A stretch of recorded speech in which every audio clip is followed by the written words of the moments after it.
Last lecture में हमने differential equation of a central orbit पढ़ा था। वो डिफरेंशियल इक्वेशन आपके पास क्या फॉर्म करता है, d two u by d theta square plus u f over h square into u square.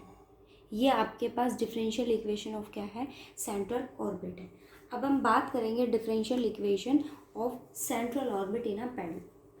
देखो पी हम यहाँ पर क्या ले रहे हैं, कोई भी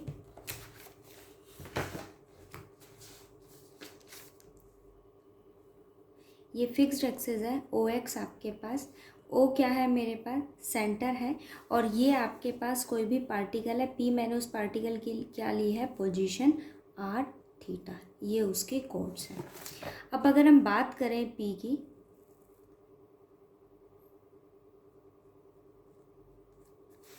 ये आपके पास पी कोई भी पॉइंट है। अगर मैं बात करूं आपसे कि ओ आपके पास कोई भी एक ओरिजिन मैंने लिया है, पी पार्टिकल आपके पास मूव करता है टूवर्ड्स दिस ओरिजिन, इस ओरिजिन के अलोंग आपके पास क्या मूव करता है, पी कोड मूव करता है। ठीक है, पैडल फॉर्म में आपके पास देखो ये क्या कहता है कि हमें फाइंड आउट करना है डिफरेंशियल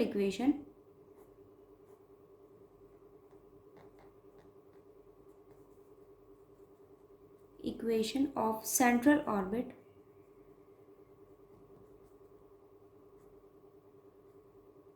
इन पैडल फॉर्म। उसकी कंडीशन आपके पास क्या है, देखो इस P पॉइंट, ये आपके पास P कोई भी एक पोजीशन है, ऑब्वियस है कि अगर ये आपके पास P कोई पोजीशन है तो यहाँ कोई ना कोई टाइमिंग आपके पास एप्लीकेबल होगा। मैंने क्या किया, इस P के अलोंग एक टेंजेंट ड्रॉ किया। अगर आप इस P पॉइंट के अलोंग टेंजेंट ड्रॉ करते हो तो ऑब्वियस है ना, एक टेंजेंट हमने ड्रॉ किया जो इस एक्सिस के साथ, ये इनिशियल एक्सिस के क्या होगा, परपेंडिकुलर होगा। आप अगर इसे देखो तो ये मेरे पास P पोजीशन है पार्टिकल की, इसके अलोंग मैंने एक टेंजेंट ड्रॉ किया, ये इसके एक्सिस के क्या हुआ, परपेंडिकुलर हुआ।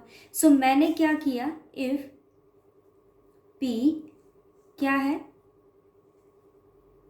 B the length of the perpendicular from pole O, ये मेरे पास O है, और ये P पोजीशन की अगर मैं बात करूँ तो पार्टिकल आपके पास इस OP वेक्टर के अलोंग क्या करता है, मूव करता है। सो मैंने क्या लिया, एक परपेंडिकुलर लेंथ ली है, किस पर, फ्रॉम पोल O पर टू द टेंजेंट, और टेंजेंट हमने किस पर ड्रॉ किया है, एट P पर। सो इक्वेशन आपके पास पैरेलल फॉर्म क्या फॉर्म करेगा, P मैंने क्या लिया है, स्मॉल p आपके पास क्या है, लेंथ है। सो इक्वेशन आपके पास क्या फॉर्म करेगी, 1/p square equals to 1/r square plus 1/r4 d r d theta whole square. ये पैरेलल फॉर्म की इक्वेशन है, हम कैलकुलस में पढ़ चुके हैं। P आपके पास क्या है, लेंथ ऑफ दी परपेंडिकुलर है, लेंथ है परपेंडिकुलर की इस O के अलोंग जो मैंने टेंजेंट P पर ड्रॉ किया है। ठीक है, सो इक्वेशन आपके पास क्या फॉर्म करेगा, 1/p square equals to 1/r square plus 1/r4 d theta whole square. अब अगर आपके पास ये कर्व सेंट्रल ऑर्बिट है तो ये कर्व आपके पास कुछ मूव करेगा, तो ये कुछ पाथ डिस्क्राइब्ड आपको करके देगा। सपोज ये पार्टिकल आपके पास यहाँ इस पोजीशन पर है, मान लीजिए वो किसी P डैश पॉइंट पर होगा, और सपोज वो P डैश आपके पास यहाँ कहीं लाई करता है। सो ये डिस्टेंस आपके पास क्या है, r है, OP वेक्टर के अलोंग हमारे पास पार्टिकल मूव कर रहा है। सो ये भी कुछ ना कुछ होगा। अगर मैं इस टोटल वैल्यू की बात करूं, ये आपके पास r है और ये वेक्टर भी आपके पास क्या है, r। उस कंडीशन में मैंने r को क्या लेट किया, क्या फॉर्म वो करता है, 1/u। r वेक्टर आपके पास क्या फॉर्म करता है, 1/u। It means you have 1/r equals to u। ठीक है, अब आप ज़रा इक्वेशन को फाइंड आउट कीजिए। आप यहाँ अगर कंडीशन देखते हो तो आपके पास क्या है, dr/d थीटा। सो मैंने क्या किया, इसको डिफरेंशिएट किया with respect to theta. 1/r is minus 1/r square dr/d theta equals to du/d theta.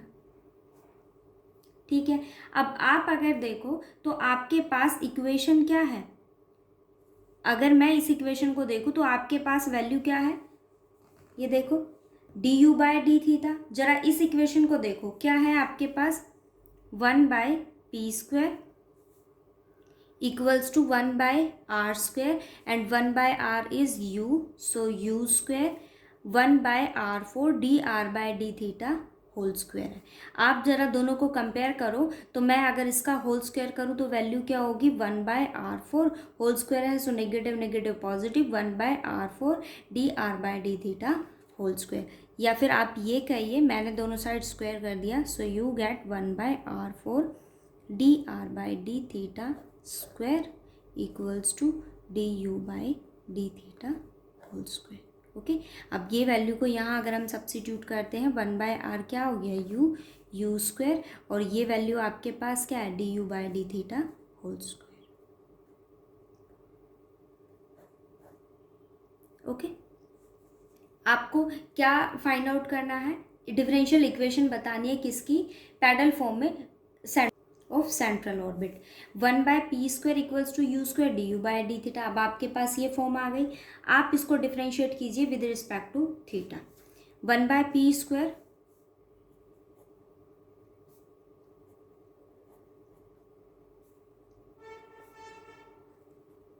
With respect to theta. Okay, so हम इसको डिफ्रेंशिएट करेंगे, वैल्यू क्या होगी, -2/p³ dp/d θ। Okay, equal to 2u du/d θ plus 2 power आ गई du/d θ into d2u/d θ square. 2 complete equation में से common आएगा, कैंसिल आउट हो जाएगा, so you get 1/p³ dp/d θ equals to u du/d θ plus du/d θ d2u/d θ square minus 1/p³ dp/d θ equals to u plus d2u/d θ square. क्या common आ रहा है यहाँ से, du/d θ। Okay,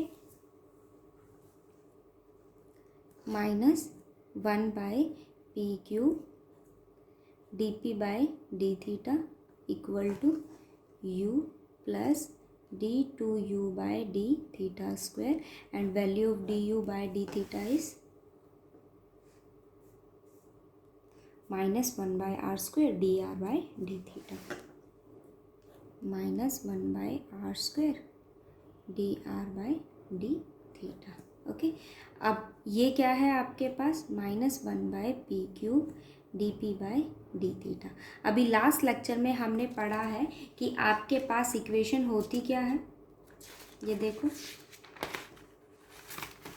d2u/d θ square plus u equals to f/h² u²। किसकी value होती है, d2u/d θ square plus u f/h² u²। So value हम यहाँ क्या करेंगे, इसकी सब्स्टिट्यूट कर देंगे। देखो, from a differential equation of a central orbit value क्या है, f/h² into u² minus 1/r² dr/d θ। ओके, अब आप इसको सॉल्व कीजिए। देखो, हमने 1/r किसको सब्स्टिट्यूट किया है, 1/r आपने किसको सब्स्टिट्यूट किया है, u को। आप चाहो तो यहाँ 1/r² है, इसको ओपन कर दो u², या फिर आप एक काम कीजिए 1/u² है, सो उसको ओपन कर दीजिए r²। यहाँ r² से r² आपके पास कैंसिल हो जाएगा, वैल्यू क्या हो गई, -f/h² dr/d θ minus 1/p³ dp/d θ equal to -f/h² dr/d θ। ओके, अब आप यहाँ देखो तो आपके पास d θ दोनों साइड से कैंसिल आउट हो जाएगा, नेगेटिव से नेगेटिव कैंसिल हो गया, you get 1/p³ dp equal to f/h² dr।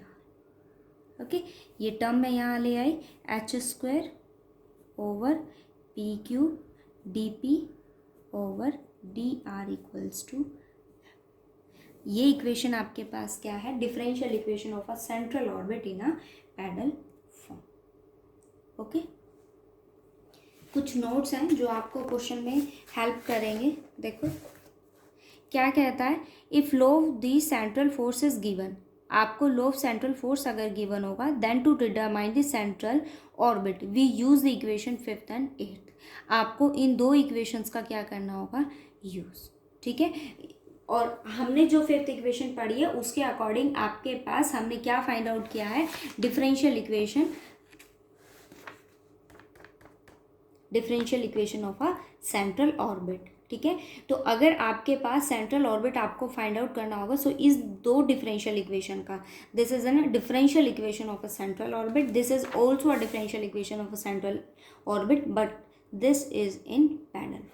Okay, so अगर आपको law of central force given होगा, उस कंडीशन में हमें दो डिफरेंशियल इक्वेशंस को डिटरमाइन करना होगा।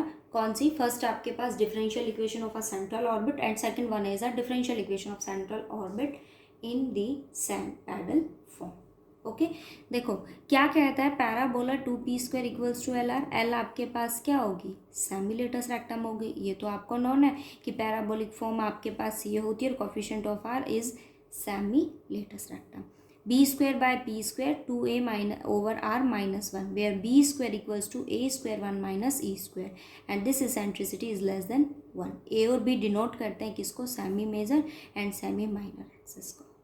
ठीक है, हाइपरबोला नियर ब्रांच और ये far branch, b² by p² 2a by r plus 1 and b² by p² equals to 1 minus 2a over r। 2a 2b आपके पास क्या है, length of the transverse and the conjugate axis. Okay, और ये आपके पास क्या है, parallel equation of ellipse with pole at the centre of this form. ये आपके पास इक्वेशन है किसकी, एलिप्स की है। ठीक है, a² b² over p² equals to a² plus b² minus r²। ये कंडीशंस है, ऐसा कुछ नहीं है, कुछ एक्स्ट्रा आपको गिवन है यहाँ पर। इन ये कंडीशंस आपको गिवन है। पैराबोलिक फॉर्म आपके पास है, सेंट्रल ऑर्बिट के केसेस हम पढ़ रहे हैं। सो उस कंडीशन में आपके पास वो फॉर्म करेगा। एलिप्स आपके पास ये इक्वेशन फॉर्म करता है। हाइपरबोला नियर और फार आपके पास ब्रांचेस, दोनों कंडीशन आपके पास ये होंगी। ये पैरेलल इक्वेशन है किसकी, एलिप्स की, a² b² by p² equals to a² plus b² minus 1। और ये आपके पास polar equation of the conic क्या होती है, l by r equals to 1 plus e cos theta. Here e is greater than 0 और वो आपके पास क्या होती है, इसेंट्रिसिटी। ठीक है, मेन जो आपके पास यहाँ दो इक्वेशंस का यूज होगा, फर्स्ट आपके पास क्या है, differential equation and differential equation in the parallel form. Okay, इन्हीं के बिहाफ पे हम क्वेश्चंस करेंगे।